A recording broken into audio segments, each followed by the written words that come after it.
சோதர்களே, தொழுகையை நிலைநாட்ட வேண்டும். அடிக்கடி ஞாபகம் ஊட்டிக்கொண்டே இருக்க வேண்டும். நான் ஒரு வீட்டுக்கு போயிருந்தேன். அந்த வீட்டிலே ஒரு பெரிய போஸ்டர் அடித்திருந்தது. வீட்டுக்கு உள்ளே ஒரு போஸ்டர் அடித்திருந்தது. அந்த போஸ்டரிலே அரபியிலே ஹதீஸை போட்டு கீழே ஹதீஸ் போடப்பட்டிருந்தது. நமக்கும் இணை வைப்பாளர்களுக்கும் இடையிலே உள்ள ஒப்பந்தமே தொழுகையை விடுவதுதான். அதை காண்ற நேரம் எல்லாம் பிள்ளைக்கு ஞாபகம் வரும். நமக்கும் அந்த உம்மா எப்படி பிள்ளைய பள்ளிக்கு அனுப்புறால் வாங்க சொல்லிட்டா, ஓ அது கொஞ்சம் வாசிங்க. அதை வாசிக்கிறதுக்கு பிள்ளை தலையை கூட தூக்கல, ஏண்டா வாசிச்சாச்சு இருக்கிறது. தலையை கூட தூக்கல, தலையை கீழே போட்டுட்டு அப்படியே பள்ளிக்கு போயிட்டு வாங்க சொன்ன உடனே. ஏனென்றால் அதில் என்ன இருக்கின்றது என்று நன்றாக தெரியும். நமக்கும் இணை வைப்பாளர்களுக்கும் இடையில இருக்கின்ற ஒப்பந்தமே தொழுகையை விடுவதுதான்.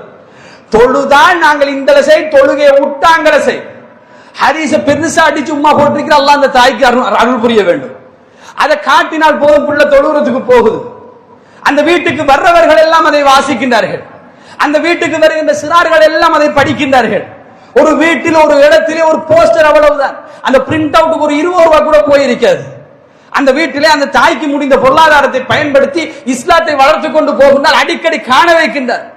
தொழுகையுடைய முக்கியத்துவம் பிள்ளைகளுக்கு அடிக்கடி ஊட்டப்பட்டு தொழுகையை நிலைநாட்டுவதற்கு அந்த பிள்ளைகள் பழக்கப்படுத்தப்பட வேண்டும்.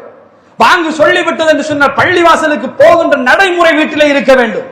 அது ஒரு பழக்கமாக வீட்டிலே இருக்க வேண்டும். போகாமல் இருக்கின்ற வீட்டிலே அடிக்கடி அந்த கிச்சன்ல இருந்து ஒரு சத்தம் வரணும். வாங்கு சொல்லிட்டு இன்னும் போகலையா, வாங்கு சொல்லிட்டு இன்னும் போகலையா, என்ன செய்றீங்க வாங்கு சொல்லி இவ்வளவு நேரத்துக்கு, அப்படி என்று சொல்லக்கூடிய அந்த சத்தம் வந்து கொண்டிருக்க வேண்டும். அப்படியான வீடுகளாக நம் வீடுகள் மாற வேண்டும்.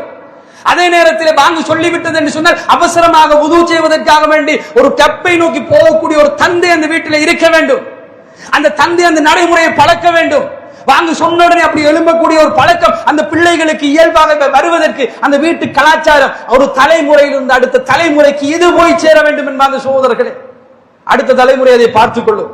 சில வேளைகளில் இந்த இடத்துல இருக்கக்கூடிய நிறைய பேர் வாங்க சொன்ன உடனே இருக்கிற சேர்ல இருந்து எழும்புறதுக்கு காரணம் உங்க வாப்பாவா இருப்பார். என்றால் அவர் எழும்பி எழும்பி பழக்கி பழக்கி உங்களால் அமர முடியாது என்கின்ற நிலைமையில் அவர் ஆக்கியிருப்பார் அந்த பழக்கத்தை. அல்லாஹ் அவர்களுக்கு ரஹ்மத்து செய்ய வேண்டும். அப்படியான நிலைமையை உங்கள் தலைமுறையிலிருந்து அடுத்த தலைமுறைக்கு கொண்டு போய் சேர்க்க வேண்டுமா இல்லையா? எதெல்லாம் சொல்லிக் கொடுத்தார்கள்? நன்மையை ஏவுங்கள், அதுக்கு நன்மை செய்ய வேண்டும். செய்கின்ற நன்மையை ஏவ பழக்க வேண்டும். தீமையை விட்டும் அடுத்தவர்களை தடுக்க வேண்டும். அடுத்தவர்களை தீமையை விட்டு தடுக்கக்கூடியவன் தீமை செய்வதற்கு பயப்படுவான். பிழைகள், பிரச்சனைகள், சோதனைகள் எவ்வளவோ வரும், எவ்வளவோ வருகின்றது என்பாங்க சோதர்களே. துவண்டு விடக்கூடாது அடுத்த தலைமுறை, விழுந்து விடக்கூடாது அடுத்த தலைமுறை. அவர்கள் இன்றைக்கு எழுப்பி நிற்க வேண்டுமா? பொறுமை சொல்லிக் கொடுக்கப்பட வேண்டும். அந்த பொறுமை அவர்களிடத்திலே ஊட்டப்பட வேண்டும்.